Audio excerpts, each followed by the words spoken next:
par intérim, professeur Djonkouda Traoré a présidé ce matin le Conseil des ministres. Ibrahim Djombele à mes côtés sur ce plateau pour nous livrer le contenu du Conseil. Bonsoir Ibrahim. Bonsoir Nénia, mesdames et messieurs, bonsoir. Au chapitre des mesures réglementaires. Sur le rapport du ministre de l'Économie, des Finances et du Budget, le Conseil des ministres a adopté un projet de décret fixant les taux en matière d'impôt spécial sur certains produits ISCP. Le projet de décret adopté vise à fixer les taux effectifs d'imposition des produits soumis à l'impôt spécial sur certains produits. À cet effet, il reconduit les anciens taux applicables à l'exception de celui sur les lingots d'or qui passe désormais de 3% à 5%. Il fixe un taux plancher pour les produits nouveaux ajoutés à la liste des produits passibles des droits d'accise, notamment les matières plastiques et les véhicules. Ces mesures s'inscrivent dans le cadre de la transposition des directives communautaires adoptées par l'Union économique et monétaire ouest-africaine en matière de fiscalité intérieure et en vue d'harmoniser les législations des États membres de l'UEMOA en matière de droits d'accise. Au chapitre des mesures individuelles, le Conseil des ministres a procédé aux nominations suivantes. Au titre du ministère des Affaires étrangères et de la coopération internationale, secrétaire général, Sekouba Sissé, conseiller des Affaires étrangères. Chef de cabinet, Siragata Traoré, conseiller des Affaires étrangères. Inspecteur en chef adjoint à l'inspection des services diplomatiques et consulaires, Amadou Ndiaye, professeur d'enseignement supérieur. Au titre du ministère de la Défense et des anciens combattants, chef d'état-major général des armées, colonel-major Ibrahim Dairou Dambélé. Chef d'état-major de l'armée de terre, colonel Ibrahim Fane. Chef d'état-major de l'armée de l'air, colonel-major Suleiman Bamba. Chef d'état-major de la garde nationale, colonel Daouda Sogoba. Chef d'état-major adjoint de la garde nationale, lieutenant-colonel Deberekwa Soara. Directeur général de la gendarmerie nationale, colonel Djamou Keita. Directeur de la sécurité militaire, colonel-major Boubacar Keita. Directeur du matériel, des hydrocarbures et du transport des armées, colonel Mustafa Drabo. Directeur des écoles militaires, colonel Chekna Batili. Directeur du commissariat des armées, commissaire lieutenant-colonel Nouhoum Dabitao. Directeur adjoint de la direction des transmissions et des télécommunications des armées, colonel Lassana Doumbia. Directeur adjoint du matériel, des hydrocarbures et du transport des armées, lieutenant-colonel Seydou Mamadou Kone. Directeur adjoint du commissariat des armées, lieutenant-colonel Ibrahim Nomoko. Au titre du ministère de la Sécurité intérieure et de la Protection civile, secrétaire général Ibrahima Diallo, inspecteur général de police, chef de cabinet, colonel Ama Akka. Directeur général de la police nationale, Odjouma Kone, contrôleur général de police. Directeur général de la protection civile, colonel Koma Keita.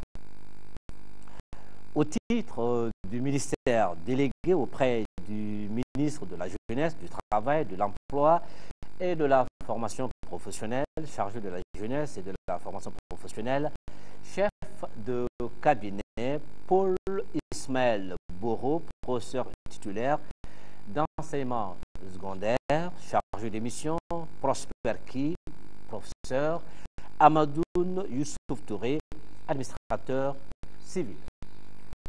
Au chapitre des communications, au titre du ministère des Maliens de l'extérieur et de l'intégration africaine, le Conseil des ministres a examiné une communication relative aux conclusions de la 40e session ordinaire de la conférence des chefs d'État et de gouvernement de la communauté des États de l'Afrique de l'Ouest, CEDEAO, tenu les 16 et 17 février 2012 à Abuja, au Nigeria. Cette 40e session à laquelle a pris part une forte délégation malienne s'est penchée essentiellement sur les questions liées à la vie de la communauté, au processus d'intégration régionale, à la paix et à la sécurité dans l'espace communautaire. À l'issue de la concertation, la conférence a pris les décisions suivantes. Sur le processus d'intégration régionale, la conférence a réaffirmé son engagement pour l'approfondissement du processus, notamment dans les domaines de la convergence macroéconomique, de l'interconnectivité, de l'agriculture, de la sécurité alimentaire, des infrastructures, de l'énergie et des programmes socio-économiques. Sur la paix et la sécurité régionale, la conférence a exprimé sa préoccupation face à la détérioration de la sécurité et de la situation humanitaire dans le Sahel, notamment au Mali et au Niger.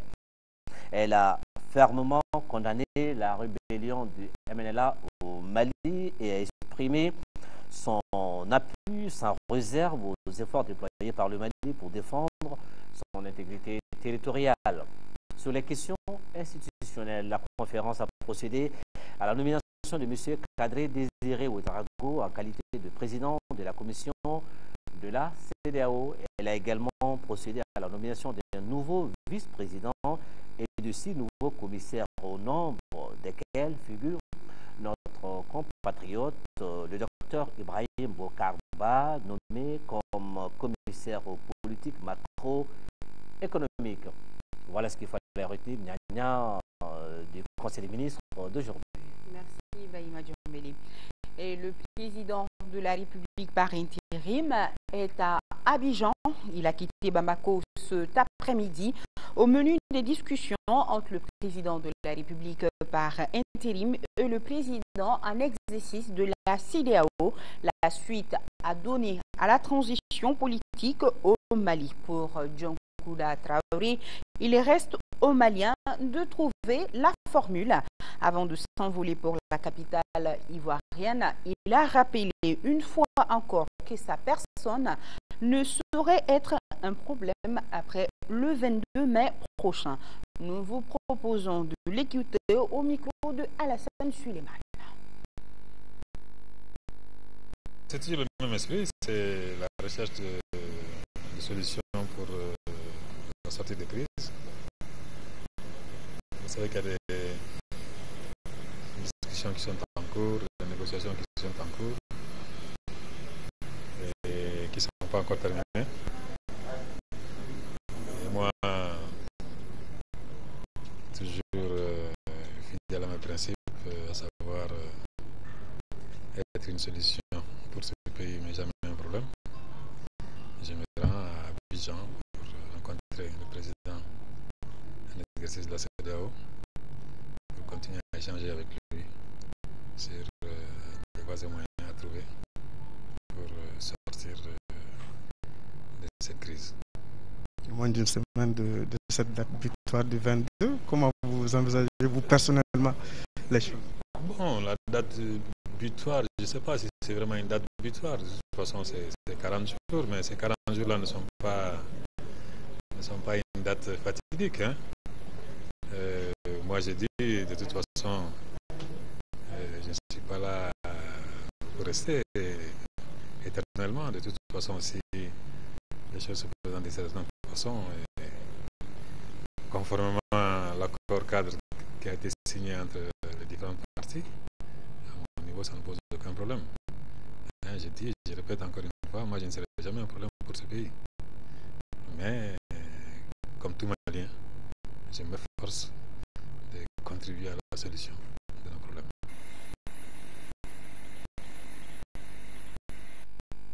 Voilà les détails de ce voyage présentiel dans nos prochaines éditions avec nos envoyés spéciaux Brahima Koulibaly et Amadou Sankari. Nous reviendrons sur la question de la transition avec le dossier de la rédaction consacré aux réactions des Maliens par rapport à l'idée de la Convention nationale proposée par le capitaine Amadou Aya Sanogo. Le président de la République par intérim, avant de s'envoler donc pour la Côte d'Ivoire, a d'abord rendu hommage au premier président malien, Modibo Keïta. En effet, il y a 35 ans de cela, disparaissait le père de l'indépendance malienne. C'était en 1977. En ce jour anniversaire, le président de la République par intérim a déposé ce matin une gerbe de fleurs sur la tombe de l'illustre disparu. C'était au cimetière de Amdalaï, en présence du Premier ministre, des membres du gouvernement et de la famille du défunt. Oumar Kourechi nous en parle.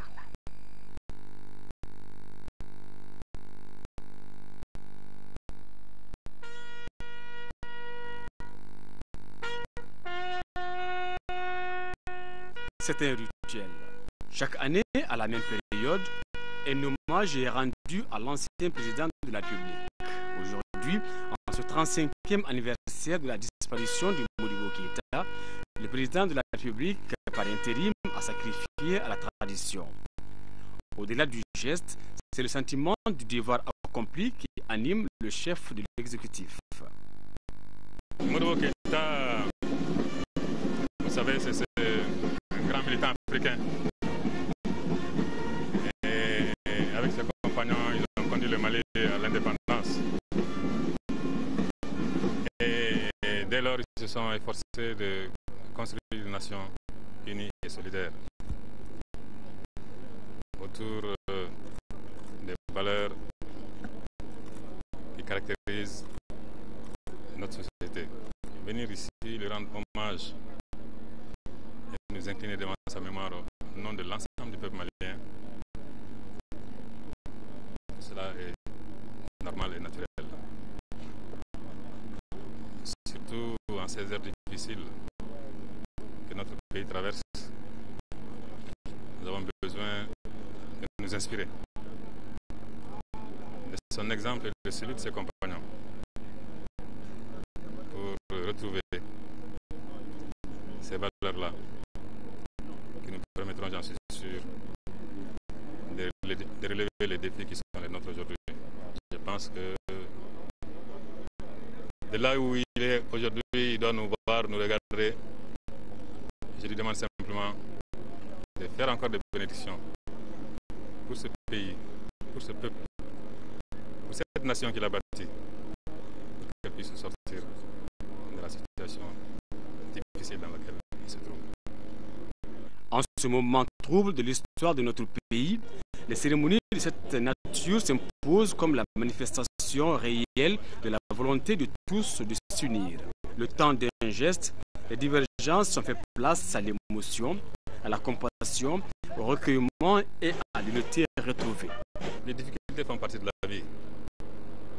Les hommes qui ont conduit le Mali à l'indépendance n'ont pas eu que des jours faciles.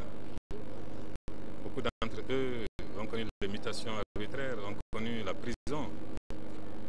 Mais au bout du chemin, ils ont libéré le pays. Et je pense que nous aussi, si nous savons être fidèles à nos valeurs sociétales, si nous faisons abstraction de nous-mêmes et si nous nous inscrivons dans l'intérêt général de ce pays, je suis certain que nous allons nous en sortir. L'appel que je lance à l'ensemble du peuple malien, c'est, mes chers compatriotes, unissons-nous pour sauver la patrie. Parents, amis, compagnons de lutte et membres du gouvernement, avec à leur tête le Premier ministre Cheikh Modibo Diarra, tous étaient présents pour se rappeler au bon souvenir de Modibo Keïta, mais surtout de l'héritage des Mali unis et forts qui nous a légués. Et toujours au menu des activités de ce jour anniversaire de la disparition du président Modibo Keïta, on peut noter la traditionnelle marche funèbre organisée par ses héritiers afin de lui rendre hommage. L'occasion a été saisie encore une fois de plus pour demander à l'État d'accélérer la réhabilitation du président défunt. C'est ce que nous dit Boubacar Sissoko.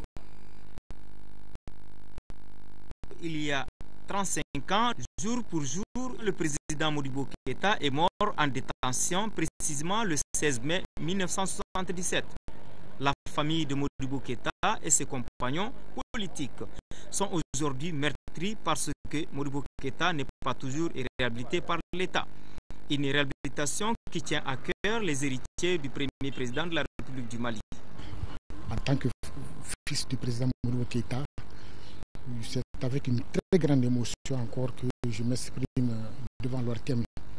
Mais ce qui me touche maintenant le cœur, c'est le processus de réhabilitation du président Modibo Keïta. Ce processus vient d'être bloqué. Ça a commencé avec le président Alpha Oumar Konaré et ça a continué jusqu'en 2010 sous le régime de l'ATT et maintenant on n'en parle plus.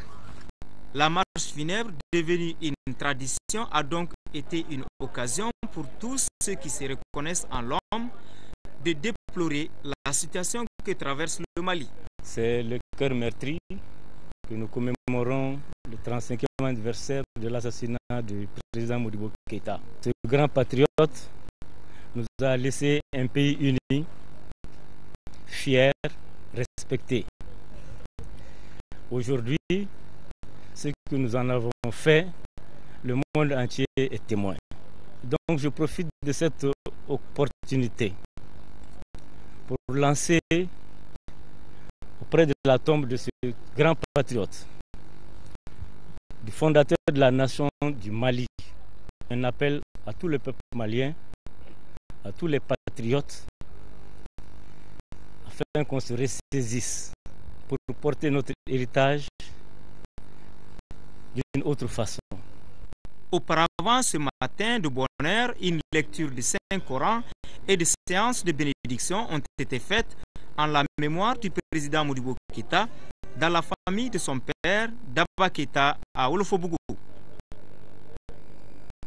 Sur un tout autre chapitre maintenant, je vous rappelle qu'en début de semaine, le président du CNRDRE, le capitaine Amadou Aya Sanogo, s'est adressé à la nation ainsi qu'à la communauté internationale. Dans son message, le capitaine Sanogo demandait au président de la République par intérim et au Premier ministre de convoquer une convention nationale avec toutes les forces vives de la nation. C'est là afin de désigner le président de la République qui va diriger la transition. La proposition divise la classe politique malienne. Ce qui fait débat, c'est surtout qui assurera la présidence de la République durant la transition. Notre équipe de reportage dirigée par Ibrahima Traoré est allée à la rencontre des hommes politiques et des citoyens lambda. Reportage. Jour ordinaire à Bamako, chacun vague tranquillement à ses affaires. Derrière cette atmosphère se cache une véritable crise institutionnelle que traverse le Mali. Dans quelques jours, l'intérim de la présidence de la République arrive à son terme. Qui pour diriger la transition qui pointe déjà à l'horizon? Après l'échec des négociations entre la CEDEAO et le CNRDRE, le capitaine Amadou Sanogo propose une convention nationale qui regroupera la classe politique et toutes les forces vives de la nation. Le but, selon lui, est de trouver rapidement une solution à la malienne. La proposition divise la classe politique. Je pense que cette réaction du capitaine est salutaire et devrait venir même un peu plus tôt. Nous voulons une convention pour le changement. Et cette convention pour le changement, ça veut dire que pour nous, cette convention doit fixer les règles et les mécanismes de régulation de la question du Nord. Cette convention doit enfin nous sortir des fichiers fiables pour notre pays. Cette convention doit réparer les injustices qui ont été faites pendant ces dernières années pour que le peuple ait confiance à ces institutions. Cette convention, pour tout couronner, doit être dirigée par le capitaine Amadou Aya Sanogo. Le FDR ne participera pas à cette convention. Nous déclinons cette offre de convention du président du CNRE, mais nous restons disposés à toute initiative de tous les acteurs politiques et de la CEDEAO qui ne sort pas du cadre constitutionnel. Nous pensons aujourd'hui qu'il ne s'agit pas d'une question d'homme. Il ne s'agit pas d'une question d'homme. Il s'agit de voir ensemble ce que nous pouvons faire, ce que nous devions faire pour venir en aide aux 3 régions du Nord et une partie de Mopti. Et pour cela, nous pensons que le président Djonkouda Traoré peut pleinement jouer le rôle de président. Tout le monde doit mettre le pays au-dessus du tout. L'initiative d'organiser une convention nationale fait également débat au sein de la population. Si certains jugent l'idée salutaire, d'autres pensent qu'elle doit plutôt venir du Premier ministre ou du chef de l'État par intérim et non du président du CNRDRE. J'aurais souhaité qu'il propose ça au gouvernement et que le gouvernement propose ça à la population et que la population adhère. Et au retour encore, je crois que pour organiser une convention, 10 jours est trop juste. Le fait que ce soit venu du président du CNDE n'est pas une mauvaise chose en soi, parce que c'est un processus qui s'inscrit dans le cadre démocratique. La manière de convoquer le Premier ministre sans la participation de la CEDEAO, c'est le côté qui m'inquiète. On n'a qu'à faire ça surtout entre Maliens et que les Maliens choisissent l'homme qu'ils veulent pour diriger le pays. Qu'on ne laisse pas la CEDEAO nous diriger comme des enfants. Les Maliens attendent, j'allais dire, espèrent donc la résolution définitive de cette crise institutionnelle pour se consacrer au plus vite à l'essentiel, c'est-à-dire la libération des régions nord du Mali. Dossier signé Ibrahima Traoré et nous avons communiqué la Convention nationale pour une Afrique solidaire face au RS et la Convention pour une Afrique solidaire face au RS, CENAS face au RS, exprime sa vive préoccupation face à l'échec des récents pourparlers entre les émissaires de la CEDEAO et la junte militaire. Il regrette que des décisions importantes engageant le présent et l'avenir de notre nation continuent d'être discutées dans un cadre restreint en dehors de toute consultation des forces politiques et sociales nationales. Et nous avons aussi ce communiqué du Conseil de concertation et d'appui aux ONG au Mali lors de sa dernière réunion en date du 8 mai 2012 par rapport à la situation du nord du pays, appelle les forces armées de sécurité à parler d'une seule voix, appelle la CEDEAO au respect strict de l'accord cadre du 6 avril 2012, appelle tous les acteurs, partis politiques, organisations et sociétés civiles et l'armée à faire preuve de retenue et à soutenir l'action du gouvernement de mission. Les femmes et les jeunes filles dans le secteur des technologies, de l'information et de la communication, c'est le thème cette année de la Journée mondiale des télécommunications et de la société de l'information. L'événement est célébré demain, 17 mai 2012. Le ministre de la Communication, de la Poste et des Nouvelles Technologies a saisi cette opportunité pour lancer un message aux populations, notamment à nos compatriotes du Nord. Je vous propose de l'écouter. Le Mali célèbre la Journée mondiale des télécommunications et de la société de l'information alors que la présence inadmissible de forces d'occupation dans le Nord impose une fracture géographique aux femmes et aux jeunes filles de cette partie du pays. Les technologies de l'information et de la communication peuvent contribuer à réduire cet isolement à travers le téléphone et l'Internet. Ainsi, nos compatriotes sont privés de ce qui aurait dû être une fête de l'intelligence et de l'agilité d'esprit. Je voudrais les assurer, ces jeunes filles et ces femmes du Nord qu'elles occupent une place de choix dans les priorités du gouvernement de transition. Par solidarité avec elles, mais également avec tous nos autres compatriotes, tous sexes confondus, nous avons voulu organiser cette année une cérémonie sobre qui sera marquée notamment par la réflexion dans le cadre d'une conférence publique. La bataille contre la fracture numérique ne sera effectivement et totalement gagnée que lorsqu'elle aura été gagnée sur le front genre. Lorsque nos populations, femmes et jeunes filles, auront eu accès au savoir et au savoir-faire au même rythme et dans les mêmes conditions que leurs concitoyens hommes.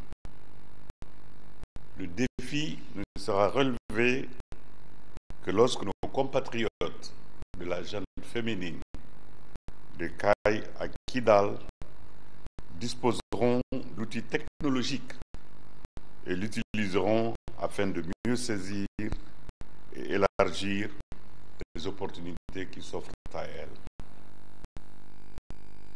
Des propos recueillis par Ibrahima Traoré, toujours dans le cadre de la célébration de la Journée mondiale des télécommunications et de la société de l'information. À suivre après ce journal, le message du secrétaire exécutif de l'UIT, Amadoune Touré. Et cette note d'information, la compagnie malienne pour le développement des textiles a tenu aujourd'hui la 69e session de son conseil d'administration. Après examen des points inscrits à l'ordre du jour et à l'issue des débats, le conseil a nommé Salif Abdoulaye Sissoko en qualité de président directeur général de la holding CMDT SA, a nommé M. Cheikh Oumar Tidiane Doukouré en qualité de directeur général adjoint de la holding CMDT SA. Un mot sur la situation sécuritaire dans le district de Bamako. Pas plus tard qu'hier soir, le ministre de la Sécurité intérieure et de la Protection civile, le général Tchefin Konaté, dégageait de nouvelles dispositions. La ville, je vous le rappelle, a été divisée en 3 secteurs de surveillance où patrouilleront désormais des policiers, des gardes et des gendarmes. Et aujourd'hui, ce sont les organisations de la société civile malienne qui rentrent dans la danse. Elles ont tenu ce matin au CICB un forum sur la situation sécuritaire de Bamako. Le forum a pour objectif de permettre aux participants de discuter de l'insécurité qui sévit dans la capitale malienne tout en faisant des propositions de sortie de crise. Abdraman Maïga, les détails. Offrir un cadre d'échange aux acteurs de la société civile malienne sur la situation sécuritaire dans le district de Bamako et ses environs. Tel est le but visé par les organisations de la société civile à travers ces forums. Une rencontre qui avait 3 points à son ordre du jour, à savoir favoriser l'implication des acteurs de la société civile dans l'apaisement de la crise actuelle, produire des débats francs sur la situation et enfin élaborer une feuille de route pour venir à bout de cette insécurité grandissante dans notre capitale. Aujourd'hui, l'heure est grave. Le climat social et politique est tendu. La nation malienne doute et s'enfonce. Elle se décide dans la pire crise sécuritaire, politique, sociale et humanitaire de notre histoire.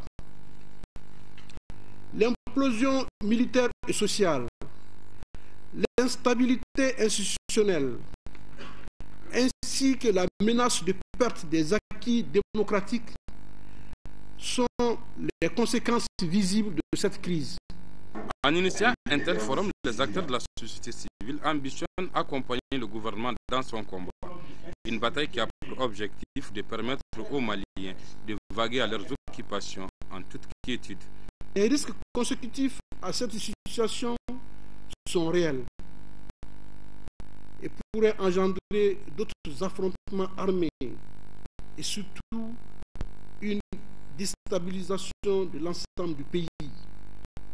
Face à cette situation, devons-nous rester insensibles? À l'issue de cette rencontre, plusieurs recommandations ont été formulées par les participants. On retient le renforcement du dispositif sécuritaire dans le district de Bamako, l'organisation des journées vérité et réconciliation et des journées de prêche et de prière dans les mosquées. Le forum a également invité les populations maliennes à plus de retenue tout en aidant les forces de sécurité à accomplir leur mission, à savoir la sécurisation des personnes et de leurs biens. Le ministre de la Sécurité intérieure et de la Protection civile rappelle aux usagers de la route, singulièrement les automobilistes, que le contrôle des véhicules circulant sans aucune plaque d'immatriculation débute ce vendredi 18 mai 2012 à partir de 7h30. À cette occasion, le ministre précise que le contrôle ne porte pas sur les véhicules non dédouanés, mais ceux n'affichant aucune plaque d'immatriculation. Pour les véhicules non dédouanés, il est demandé aux propriétaires d'écrire en caractère lisible et visible les 4 derniers chiffres du numéro châssis. Le ministre assure que le contrôle s'inscrit dans le cadre de la sécurisation des personnes et des biens, car la circulation des véhicules sans aucune plaque d'immatriculation constitue un danger pour la vie des populations. Le ministre de la Sécurité intérieure et de la Protection civile s'est compté sur la bonne compréhension et le civisme des usagers de la circulation. Direction le nord du Mali, où le premier convoi humanitaire sous l'égide du Haut Conseil islamique est arrivé après 72 heures de trajet, mais pas sans anicroche d'après nos envoyés spéciaux. Une fois sur place, par exemple à Tombouctou, 60 tonnes de vivres, de médicaments et d'autres commodités ont été offerts aux populations pour les soulager. Le Haut Conseil islamique et ses partenaires promettent d'autres appuis aux populations du nord du Mali. Le compte rendu de notre envoyé spécial à Tombouctou, Bourama Traoré. Mission accomplie pour le Haut Conseil islamique et ses partenaires. La première caravane humanitaire est acheminée à bon port. Cette caravane apporte à la population de Tombouctou 60 tonnes de vivres, de médicaments et d'autres commodités. Ceci est la première caravane qui comporte à peu près 60 tonnes composées de vivres, de céréales, d'huile, de lait et en plus de médicaments et des médecins volontaires qui seront avec la population ici pendant 5 mois et des habits. Ce don est destiné à soulager les habitants de la cité des 333 Saints. Au nom de ses concitoyens, l'imam de la mosquée de Djingarébel a remercié les donateurs pour ce geste de solidarité. Nous sommes persuadés également que ces dons qui sont arrivés à Tombouctou seront destinés aux populations qu'il faut. Avec la commission que nous avons mise en place, tout le monde, tous ceux qui doivent l'avoir, les démunis, seront servis. Pour les initiateurs, la caravane humanitaire doit être pérennisée et renforcée, car, disent-ils, les populations du nord du Mali ont plus que jamais besoin de l'assistance et du soutien de tous. Notre unité de mesure, c'est l'individu. L'individu et notre mission, c'est faire en sorte que le pouvoir de l'humanité puisse vaincre. Aujourd'hui, nous avons élargi la base de notre champ d'application en posant d'autres balises et en nous entendant sur une sorte de convention entre nous et les forces qui occupent pour que nous puissions ouvrir plus ou moins ou dégager plus ou moins un espace dit de sécurité. Cette première caravane humanitaire a été sécurisée par le groupe Ansardine et le mouvement armé s'est dit prêt à accompagner le Haut Conseil islamique pour l'acheminement d'autres dons aux populations de Tombouctou. Un pari reçu pour ces premiers tests, les regards restent tournés vers l'horizon. La caravane humanitaire conduite par le Haut Conseil islamique est également bien arrivée à Gao et à Kidal. Les vivres et les autres produits destinés aux populations de ces régions ont été répartis de la façon suivante. Gao, 70 tonnes, Kidal, 40 tonnes. Le geste a été salué par les notabilités qui ont réceptionné les dons. Nous reviendrons sur la cérémonie de remise avec notre envoyé spécial Mohamed Diarra. La mairie de la commune urbaine de Ségou vole au secours des populations déplacées du Nord. Elle a remis ce mercredi une tonne de riz à la commission de crise des ressortissants du Nord. En plus de ce don, la mairie s'est engagée à prendre en charge en état civil 334 élèves venus du Nord.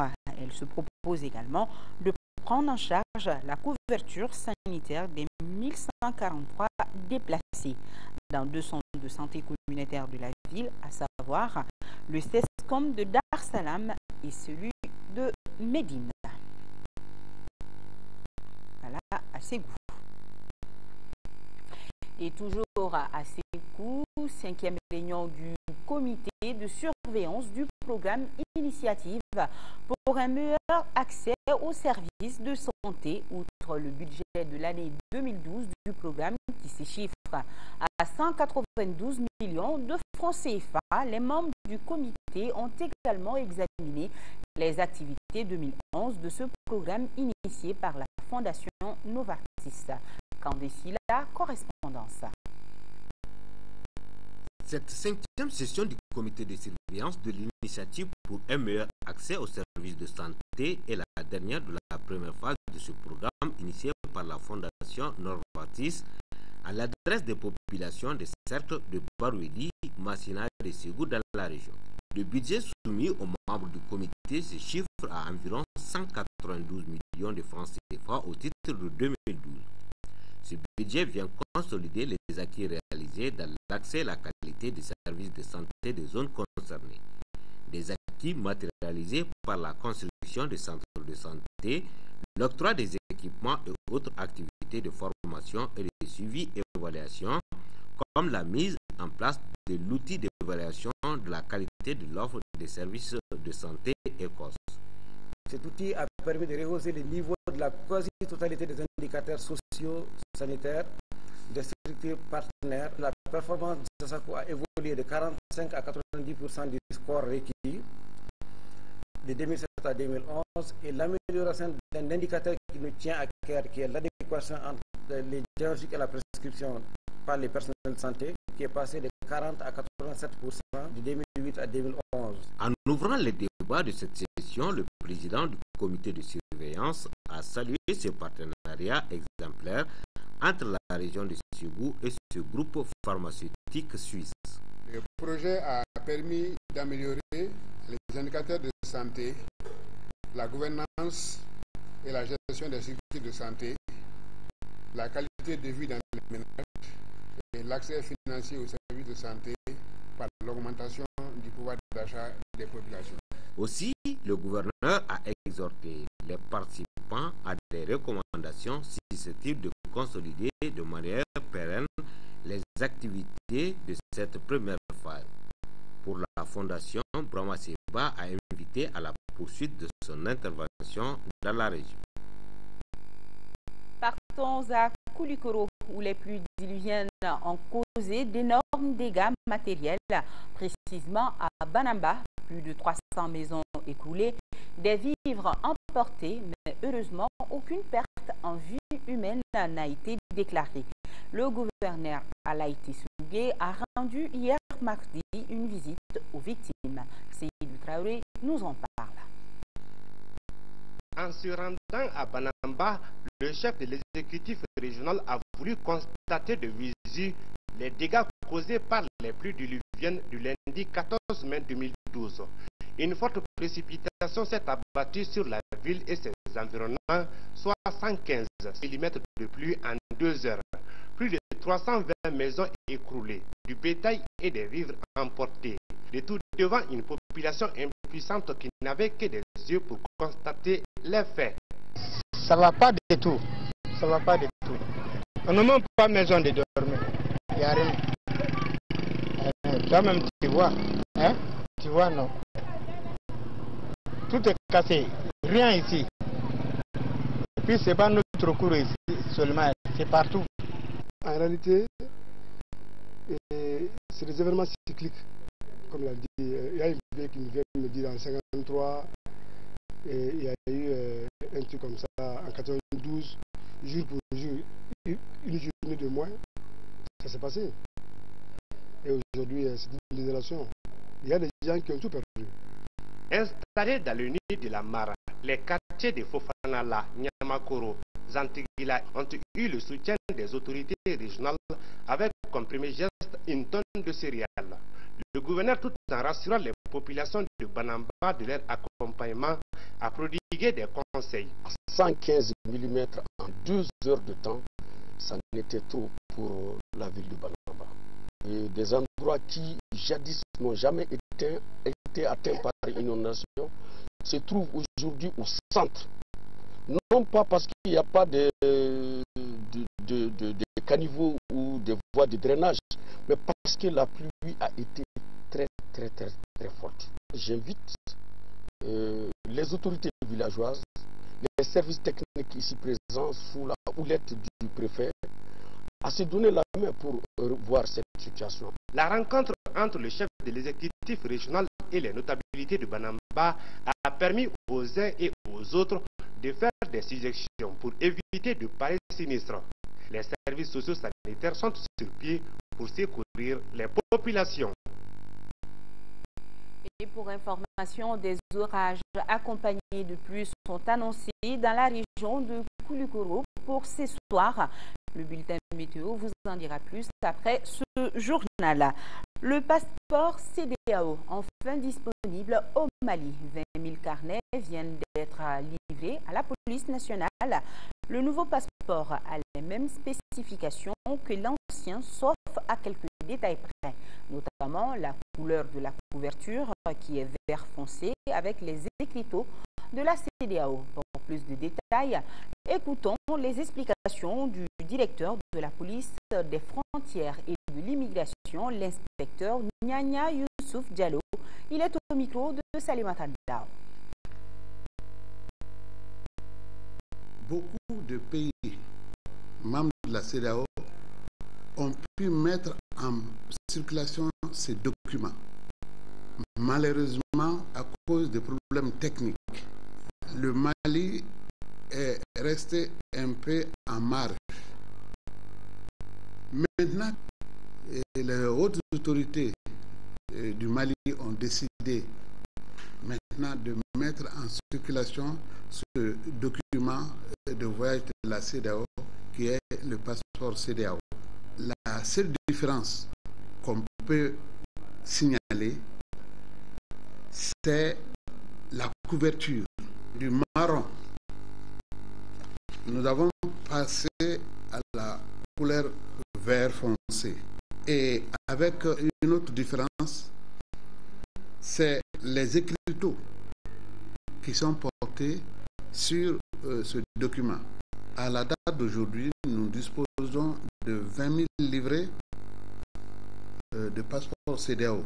En raison d'une production de 300 passeports par jour, cela peut nous amener presque à la fin de l'année. Ceux qui ont les anciens passeports pourront continuer à les utiliser jusqu'à expiration. Mais parallèlement, si ceux qui sont dans la nécessité d'avoir de nouveaux passeports, ils prendront les passeports CEDEAO à l'intérieur du Mali, ça c'est 50 000 francs. Donc les prix ne changent pas. Ça va donner beaucoup de satisfaction à nos ressortissants. Parce qu'avec ces passeports CEDEAO, et ils bénéficieront d'un traitement préférentiel au niveau des frontières dans tous les États membres de la CEDEAO. Voilà, c'était là le directeur de la police des frontières et de l'immigration qui nous expliquait le nouveau passeport de la CEDEAO. Point de presse animé par les responsables de 35 associations de jeunes et ressortissants du Nord. Ces associations ont décidé de fédérer leur énergie au sein d'une plateforme pour mieux aider les victimes de la crise du septentrion malien. Face à la presse, les responsables de la plateforme ont dévoilé leur plan d'action.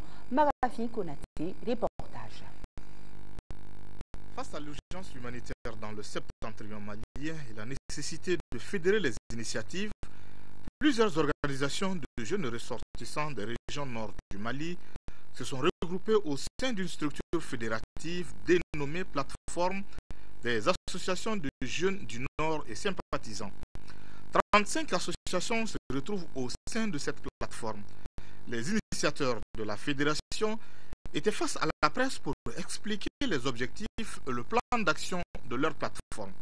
Nous sommes partis du constat effectivement qu'il y a beaucoup d'associations de jeunes du Nord qui évoluent à Bamako de façon disparate. Nous nous sommes dit, compte tenu de la profondeur de la crise, de l'importance de la crise, il faut réunir la jeunesse du Nord qui évolue à Bamako pour qu'ensemble nous conjuguons nos efforts et mener des actions, contribuer davantage au développement socio-économique du Nord. Quand on est un enfant du Nord et qu'on peut être né et grandi à Bamako comme je l'ai dit, mais quand on est du Nord, on est du Nord.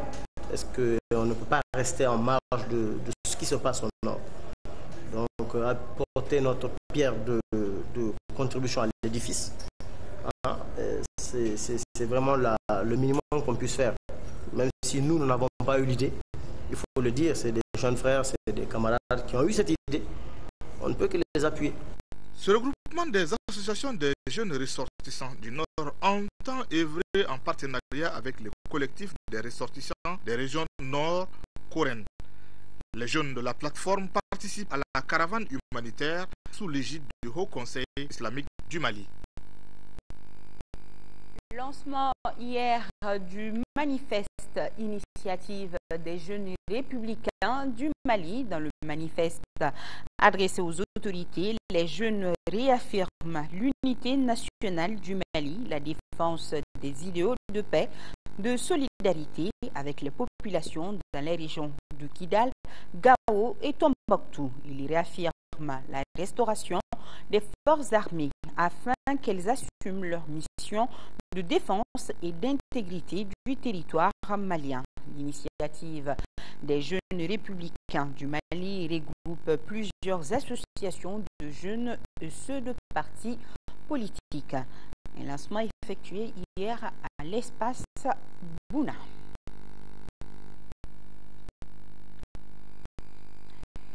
Sur ce prend fin ce journal. Les nouvelles du temps, c'est tout à l'heure avec Kadidiatou Kone. Sira Bachili vous donne rendez-vous demain à 13h. Et le soir, vous serez avec Ndei Sissoko. Bonne suite de programme en compagnie des programmes de votre télévision nationale. Bonsoir et merci.